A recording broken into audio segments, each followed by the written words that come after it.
Welcome to The Coaching Corner, a podcast for coaches coaching in the child welfare field. I'm your host, James Coloma, and on today's episode, we'll be talking about writing harm statements. In a moment, Wayne Rutledge will join us on today's episode to help us understand more about this topic. I'm James Coloma, and we'll be right back.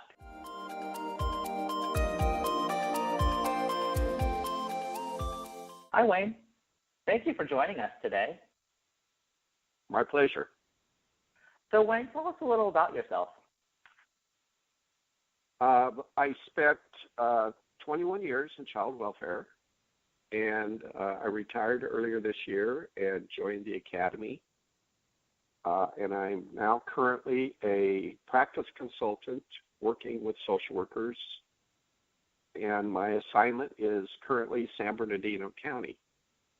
So I work with child welfare workers in San Bernardino County on safety organized practice concepts and child and family team concepts. So, Wayne, what's your experience with harm statements? My experience with harm statements is I've trained them as part of the overall safety organized practice program. I have sat with social workers in case consults to clearly define what the harm or maltreatment to the child has been.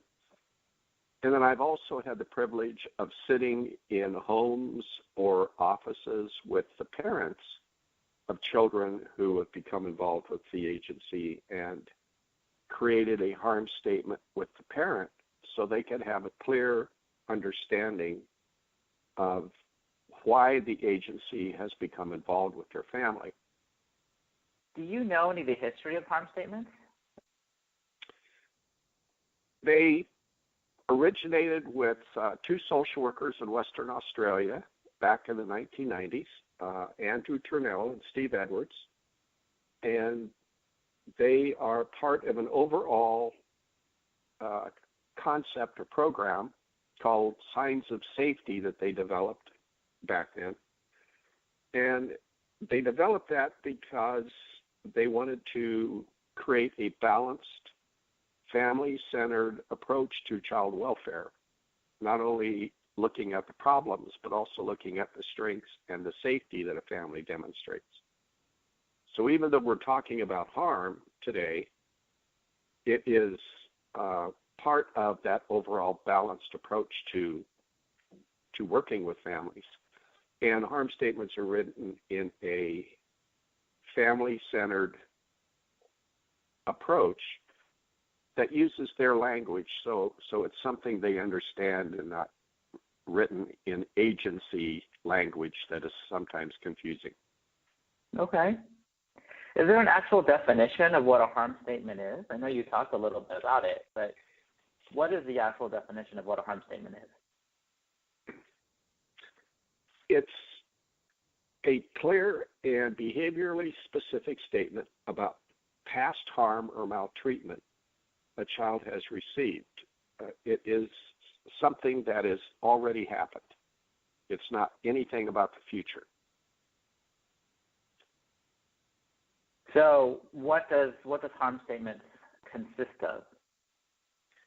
It consists of three parts.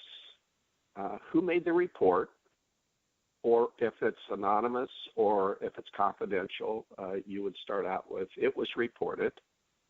And then what the alleged caregiver's action or inaction was that created the harm or the impact to the child. Do you have any examples of any harm statements that you could share with us? Yeah, I created a simple one here that I think speaks directly to the concept of a harm statement, and it would be, it was reported that mother, Mary Smith, drank to the point of intoxication and then became angry and hit her child with a belt or extension cord, which caused cuts and bruises. So that's the three parts. It was reported, and then the caregiver's action or inaction that the mother drank to the point of becoming drunk and angry that she had hit her child. And then the impact there was that she hit her child to the point that it caused cuts and bruises. It sounds like then using harm statements, it allows us to be clear about what the allegation is and what is the impact then on that child. Correct. And it's written in just plain English, so it is better understood, yes. Who creates these harm statements? Is it the family that comes up with this? Is it the social worker, or is it in collaboration between the social worker and the family?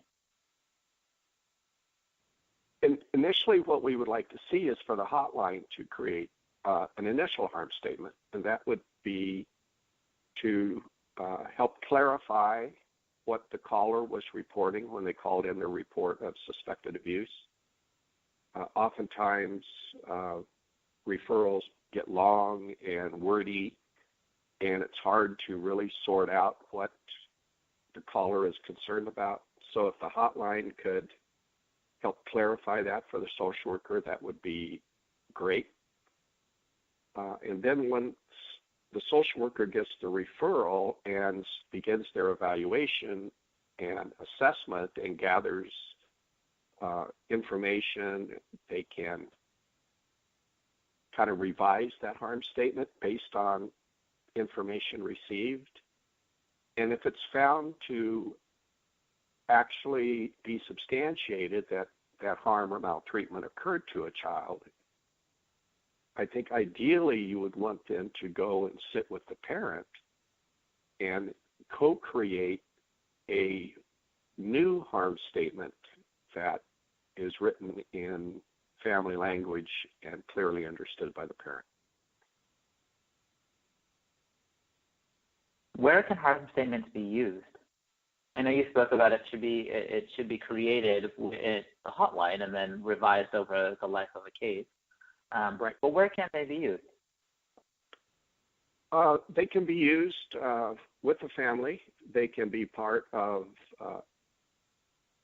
like I said, of making clear what our concern is as an agency.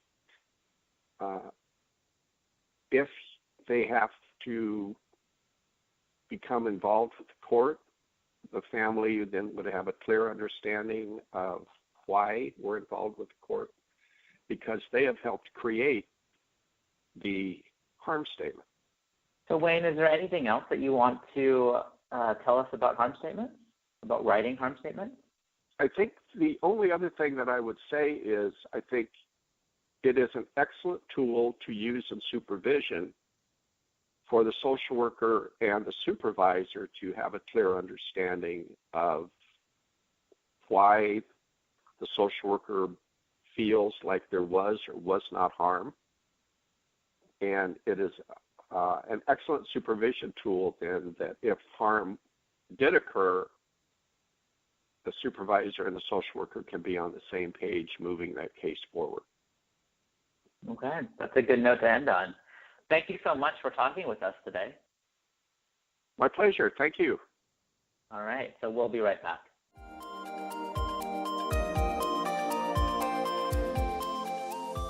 You've been listening to The Coaching Corner from the Public Child Welfare Training Academy Radio through the Academy for Professional Excellence at San Diego State University School of Social Work.